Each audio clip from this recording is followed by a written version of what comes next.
Al numero 80 della Second Avenue a New York c'è una piccola pizzeria. Si chiama Cacio e Vino.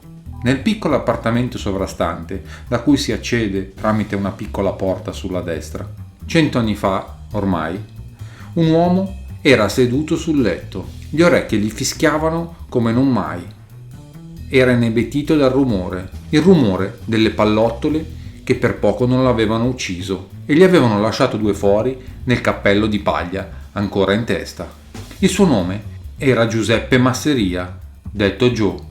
E da quel momento divenne anche una leggenda.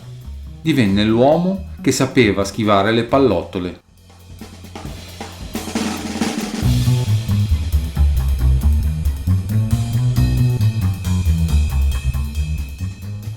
Giuseppe Masseria era nato a Menfi, in provincia di Agrigento. Poco dopo la sua nascita, la famiglia si era trasferita a Marsala, in provincia di Trapani, dove aveva trascorso l'infanzia. Ma già a 16 anni viene accusato di omicidio ed è costretto a fuggire negli Stati Uniti, dove arriva nel 1902. Entra quindi a far parte della cosiddetta Mano Nera, tramite la banda di falsari ed estortori guidata dal mafioso siciliano Giuseppe Morello.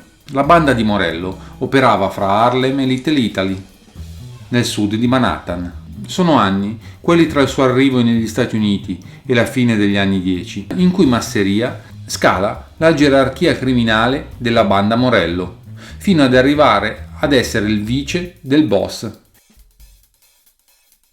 Masseria viene arrestato più volte per estorsione e furto con scasso, ma riesce sempre a farla franca e a rimanere a piede libero. Nel 1919 scoppia la guerra fra il mafioso siciliano Salvatore D'Aquila e Giuseppe Morello, che era appena uscito dal carcere e senza appoggi è costretto a fuggire in Sicilia per aver salva la vita. Come già aveva fatto nel periodo in cui Morello era in carcere, Masseria continua a guidare la famiglia di Joe L'Artiglio e quando Morello ritorna a New York affida proprio a Masseria il compito di contrastare l'ascesa di D'Aquila e del suo killer più spietato, Umberto Valenti. È il 9 agosto 1922. Masseria esce dal suo appartamento al numero 80 della Seconda Strada e viene raggiunto da 2 uomini armati che iniziano a sparargli contro. Masseria si infila in un negozio, al numero 82, con gli uomini armati all'inseguimento. Si sparano attraverso le vetrine e all'interno del negozio. Poi, credendolo morto, i sicari fuggono lungo la Quinta Strada e saltano in corsa sulle predelline di una Hudson Chrysler, mentre l'auto fugge ad ovest sulla Quinta Strada. In quel momento si era appena conclusa una riunione del sindacato dell'industria dell'abbigliamento femminile e dozzine di operai stavano marciando sulla strada. Vedendo arrivare quella macchina in corsa con gli uomini armati sulle predelline, gli operai cercano di fermare la macchina.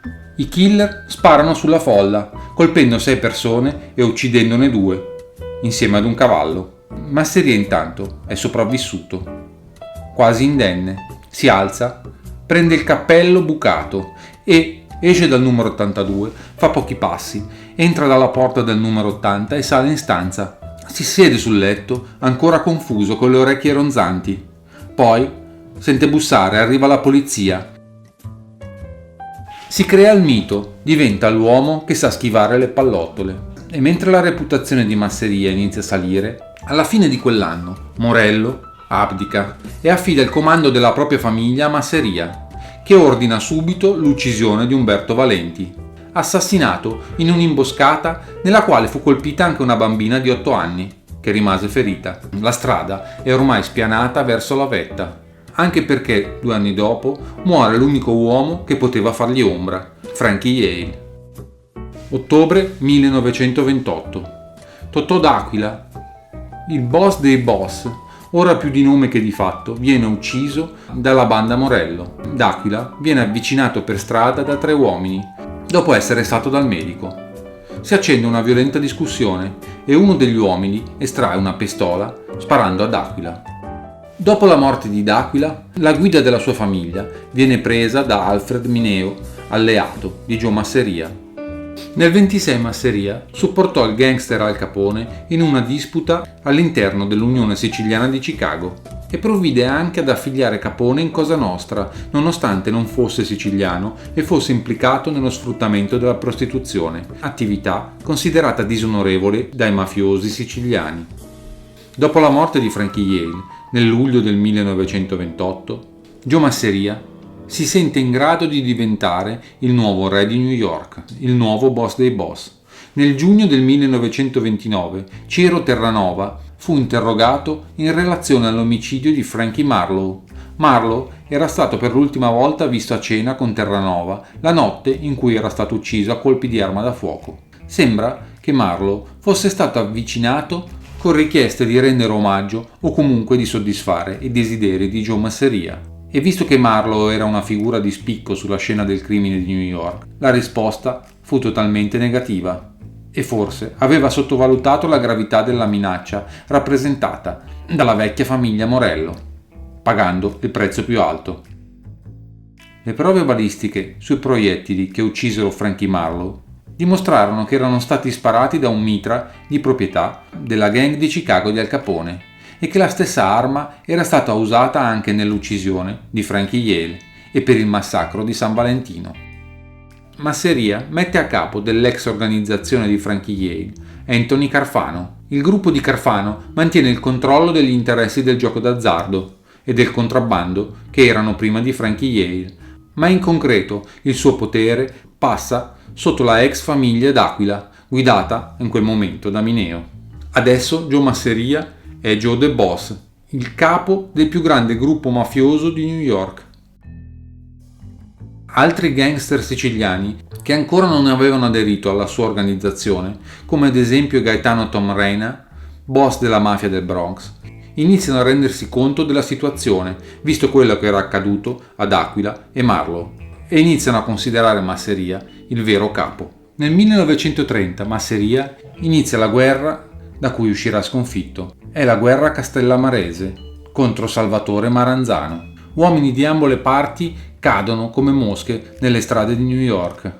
Nel febbraio del 1930 Masseria fa uccidere da Vito Genovese Gaetano Tom Reina, che, pur appartenendo alla sua fazione, era sospettato da Joe the Boss di essere un traditore. La guerra castellamarese, però, rende impraticabili gli affari e le altre gang convocano una riunione di rappresentanti nel dicembre del 1930 a Boston. Masseria viene spogliato del suo titolo di boss dei boss, che viene temporaneamente dato a Gaspare Messina, capocosca a Boston. Si cerca una mediazione tra Masseria e Maranzano, ma Maranzano non ha alcuna intenzione di scendere a patti e inizia a prendere contatti sotto banco con gli uomini della gang di Masseria. È il 15 aprile 1931. Joe Masseria ha appena finito di cenare al ristorante Nuova Villa Tamaro a Coney Island. A cenare con lui è il suo vice, un certo Charles Lucky Luciano. Finita la cena iniziano a giocare a carte. Luciano a un certo punto interrompe la partita e chiede di andare al bagno. Mentre Luciano è nel bagno entrano alcuni uomini e iniziano a sparare, colpendo Masseria ed uccidendolo, mentre le sue 4 guardie del corpo erano stranamente scomparse. Il gruppo di fuoco era composto da Vito Genovese, Albert Anastasia, Joe Adonis e Bugsy Siegel, tutti uomini legati a Charles Lucky Luciano. Di Joe the Boss Masseria rimane indelebile quella foto che lo ritrae a terra in una pozza di sangue. Il braccio destro disteso, nella mano una carta da gioco, l'asso di picche. Ora c'era un nuovo capo dei capi.